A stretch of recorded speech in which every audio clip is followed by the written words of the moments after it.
What Mavenir Systems, the company is about 9 years old, about 1,300 people. What we are focused on is that as the carriers are deploying 4G LTE, they're also migrating all their existing services like voice, SMS, MMS, voicemail onto LTE. And the way LTE is different than the previous technology is that it is pretty flat IP network, which means that whatever the previous generation things were getting done using non-IP technologies, they have all have to be redone. So it's no different than what people went through in their homes. I guess 5-10 years ago, we used to have analog lines, and that got converted into IP. Same thing happened in enterprises. People used to have separate line for Ethernet and separate for phone lines. Now everything in most enterprises is all IP. So exactly the same thing is happening in the wireless now. That 2G, 3G phones were non-IP based, and now 4G LTE will be IP based. So which means that you need new infrastructure, which is all IP based for voice, making a voice call, and that's what you may have heard, voice over LTE. That's what that means. And similarly, all the messaging and everything else gets done on IP. But more important is also that once this phone becomes an IP endpoint, there's not much different left between a computer and this phone.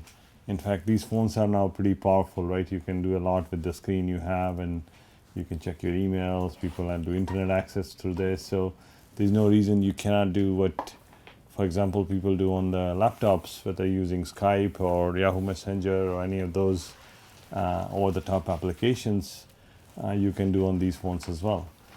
So what that means now is that as this phone becomes more a device of choice by consumer, now there's a fight on who occupies the space, right? Who can provide services on this phone on an IP network. So either it's going to be an operator doing it, so companies like Vodafone or AT&T or T-Mobile. If you're a subscriber of those customers, of those service providers, then either they'll be providing the service or they will just become a pipe, and over-the-top guys will come and provide the service. So like WhatsApp or Skype type of companies coming in. So that's very interesting transformation now. And what we do is we enable operators to kind of fight with the OTT players, because they need the technology to be able to do exactly what over-the-top guys can do, right? So what we provide technology is, for example, for RCS, which is like no different than what WhatsApp can do, right? So once you have a good RCS client, it can do file sharing, image sharing, group messaging.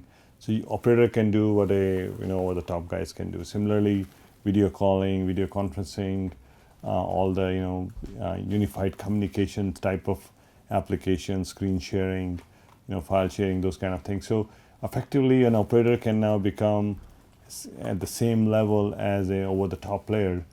It's just that they have to transform their network, because their network is all non-IP based, and it has to be converted into providing those applications, and that's what we provide.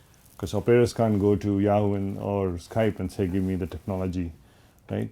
So they need a technology partner, and we are a partner for a number of operators.